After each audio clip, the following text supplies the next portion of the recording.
लागै छै अपना सबके मिथिला संस्कार पर स्वागत करै छी।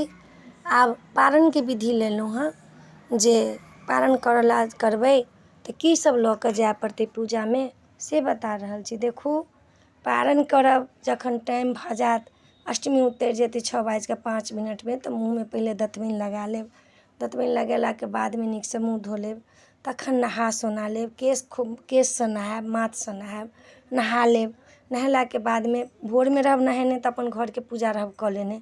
नहेलाके बादमे अहाँ दीप लऽ लेब, धूप लऽ लेब, खीरा लऽ लेब, औंकरी लऽ लेब, सुपारी लऽ लेब, सिन्दूर लऽ लेब।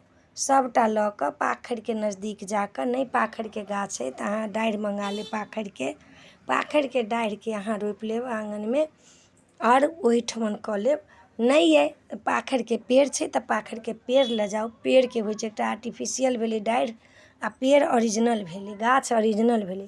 ओहि गाछ लगमे जायब, ओहिठमन केराके पात लऽ आयब। नहि केराके पात अइ तऽ प्लेटेमे धऽ देबनि। आब किनकर किनकर नैवेद्य पड़तनि से सुनू। आब पितरके नहि पड़तनि, पितरके भऽ गेलनि, नहाय खायके दिन तक पितरके होइ छनि। आब किनकर किनकर नैवेद्य पड़त से देखू।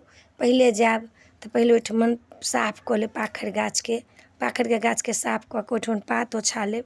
पात ओछा कऽ एकटा पातपर चिल्होके, एकटा पातपर सियारोके देबनि कातमे, एकटा पर जितवाहनके। जतेक छै से सबटा जितवाहनके धऽ देबनि। खीरा औंकरी अहाँके सुपारी सब धऽ देबनि। तखन सिन्दूर नीचाँसँ लऽ कऽ ऊपर तक पाखरिमे लगा लेब।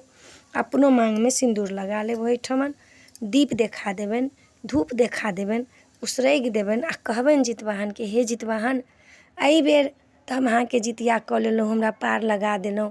अहिना सब साल लगा देब पार। आ जे गलती सही हैत से क्षमा मङ्गै छी अपनेसँ से कहि कऽ आ कहि देबनि, गोर लागि लेबनि, क्षमा माँगि लेबनि जे हे जितवाहन किछु गलती सही भेल हैत से क्षमा मङ्गै छी।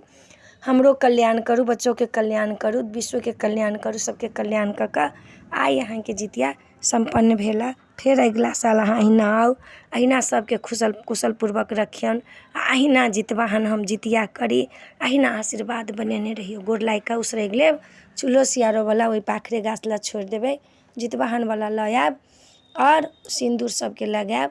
आ ओ खीरा औंकरी पहिले अपनो खायब, बाल बच्चा सबके प्रसाद देब, अपन खा कऽ तखन पारण करब। ताहि पारणके विधि धऽ देलहुँ हँ। अपने सबके नीक लागत तऽ चैनलके सब्सक्राइब करब, लाइक करब, कहऽके नहि बिसरब। जय मिथिला, जय माता जी।